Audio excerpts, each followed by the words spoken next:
अस्सलाम वालेकुम बच्चों, क्या हाल है आपका। उस दिन हमने एक सवाल छोड़ दिया था कि जो यूनिट्स हैं वो क्यों बनाई गई और रखी गई, उनके पीछे क्या वजह है। इसके पीछे हमने डिटेलिंग तो पढ़ ली थी।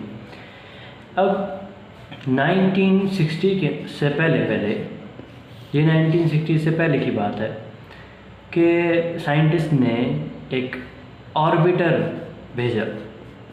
अब ऑर्बिटर जिन लोगों को नहीं पता, जिन बच्चों को नहीं पता, उनको बता दूं कि एक रोबोट टाइप कंप्यूटर होता है जो कि किसी भी प्लेनेट पे या किसी भी जगह पहले भेजा जाता है ताकि इंसानों को बचाया जा सके। नुकसान हो तो वो रोबोट का नुकसान हो या पैसों का नुकसान हो, जान का नुकसान ना हो। तो इसलिए रोबोट एक ऑर्बिटर जो है वो भेजा गया, लेकिन वो जा नहीं सका, वो फेल हो गया, ज़मीन से बाहर निकल के। तो अब उसके फेलियर की वजह क्या थी। जब कैलकुलेशन की गई ऑर्बिटर के फेलियर की वजह, तो उन्हें पता चला कि एक जो आपका ऑर्बिटर को चलाने वाले थे, एक बड़ी सी टीम थी, उनमें अब ये एक बंदा था और ये एक बंदा है जी। अब ये बंदा लेंथ को मीटर के अंदर नाप रहा है और दूसरा बंदा जो है लेंथ को इंचेस के अंदर नाप रहा है, जबकि एक और तीसरा बंदा जो था वो फुट के अंदर नाप रहा था।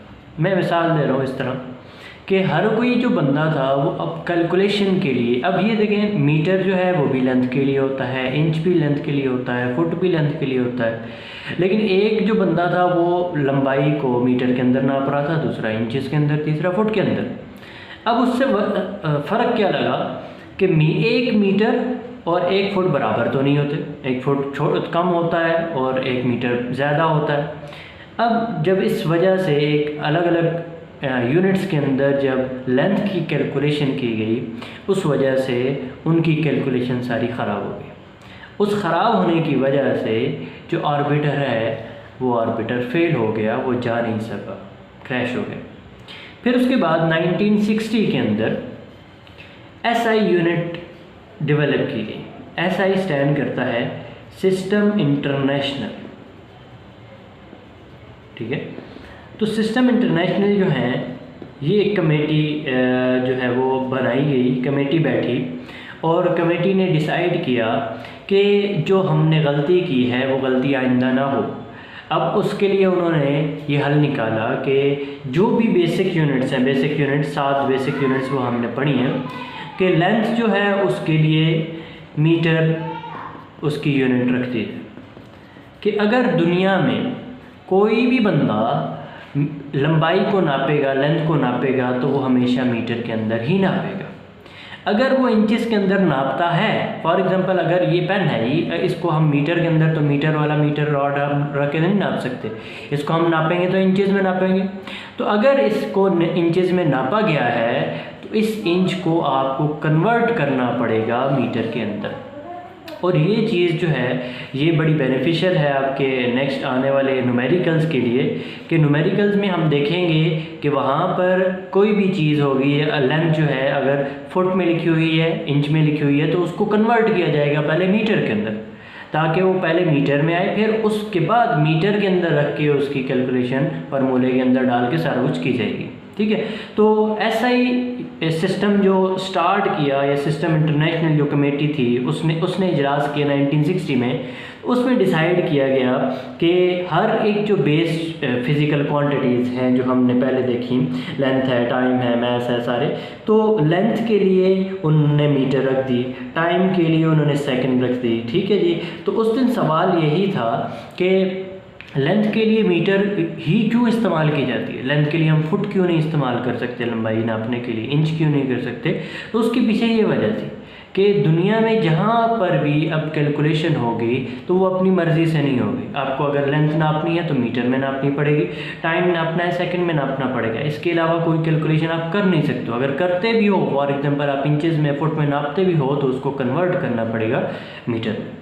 अब ये जो रूल है, सिस्टम इंटरनेशनल ने जो रूल बनाया, वो रूल पूरी दुनिया के लिए, वो एक मुल्क के लिए नहीं है या एक स्टेट के लिए नहीं है, वो पूरी दुनिया के लिए बनाया गया कि पूरी दुनिया में जहाँ पर भी कोई भी साइंटिस्ट काम करेगा तो वो हमेशा लेंथ को मीटर के अंदर ही नापेगा। जितनी भी बेस फिज़िकल क्वांटिटीज़ हैं उन्हीं बेस फिज़िकल क्वांटिटी को जो सेम यूनिट्स बनाई गई हैं उन्हीं बेस यूनिट्स के अंदर उसको कैलकुलेट किया जाएगा। अदरवाइज़ वो कैलकुलेशन जो है वो ठीक तरह से नहीं होगी, ख़राबी हो सकती है। अब नेक्स्ट जो चीज़ है वो हमने उस दिन बेस यूनिट्स और डिराइव्ड यूनिट्स पढ़ी थी। बेस यूनिट्स में तो हमने पढ़ा था कि 7 होती हैं, बेस फिज़िकल क्वांटिटी 7 है तो बेस यूनिट्स भी 7 है। अब आती है हमारी डिराइव्ड यूनिट्स की।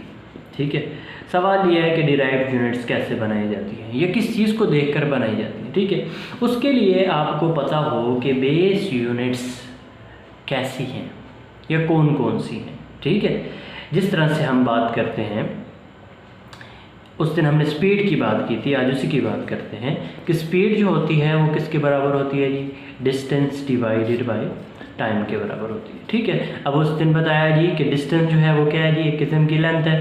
तो अब स्पीड की ये क्या होगी जी, ये एक डिराइव्ड फिज़िकल क्वांटिटी होगी।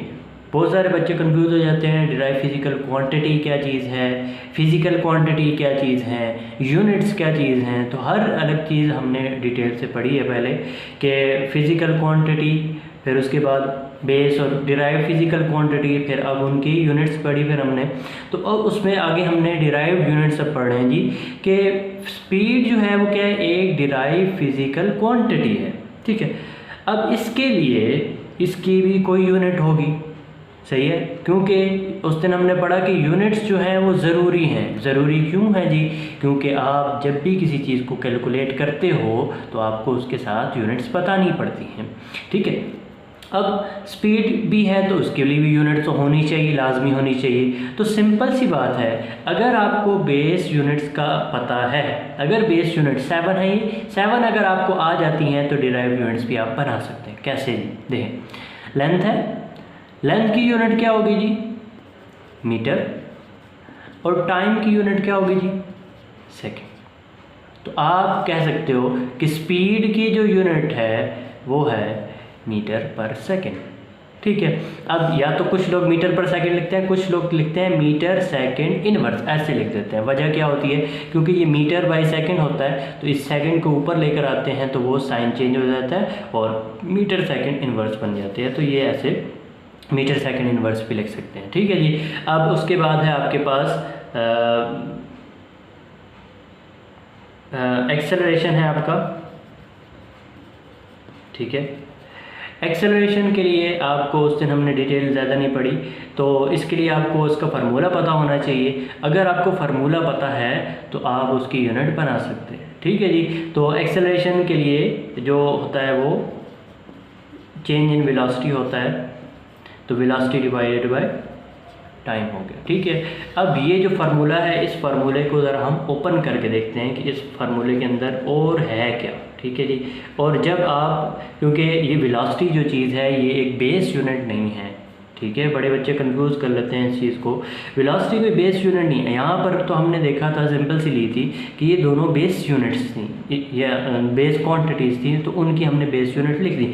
अब जो वेलोसिटी है वो कोई बेस क्वांटिटी नहीं है, तो इसके लिए कोई बेस यूनिट है ही नहीं हमारे पास। तो इसके लिए फिर हम क्या करेंगे, इसको थोड़ा सा ओपन करके देखेंगे, थोड़ा सा हमें मेहनत करनी पड़ेगी। मेहनत क्या करनी है अभी, वेलोसिटी का हम फार्मूला लिखते हैं, तो वेलोसिटी भी हमारे पास ये स्पीड और वेलोसिटी यही चीज़ आ जाएगी, मीटर बाय सेकंड। अभी हमने निकाला कि वेलोसिटी के लिए क्या आ जाएगा, मीटर डिवाइडेड बाय सेकंड। ये वेलोसिटी के लिए हमने इसकी यूनिट लिख दी, वेलोसिटी की यूनिट मीटर बाय सेकंड। ठीक है, और साथ में डिवाइडेड बाय ये टाइम भी है, तो इसके लिए भी एक और सेकंड आ गया। सही है, तो इसके फिर क्या बनेगा जी, मीटर बाय सेकंड का स्क्वायर, या आप इसे ऐसे भी लिख सकते हो, मीटर सेकंड इनवर्स स्क्वायर। ठीक है, एक्सेलरेशन के लिए जो आपके पास यूनिट बनी वो क्या बनी, मीटर बाय सेकंड स्क्वायर। ठीक है, इस तरह से डिराइव्ड यूनिट्स जो हैं वो आप बना सकते हैं। मैंने आपको कहा अगर आपको बेस यूनिट्स आती हैं, थोड़ा सा आपने अकल लड़ानी है और फिर आपको डिराइव्ड यूनिट्स भी आ जाएंगी।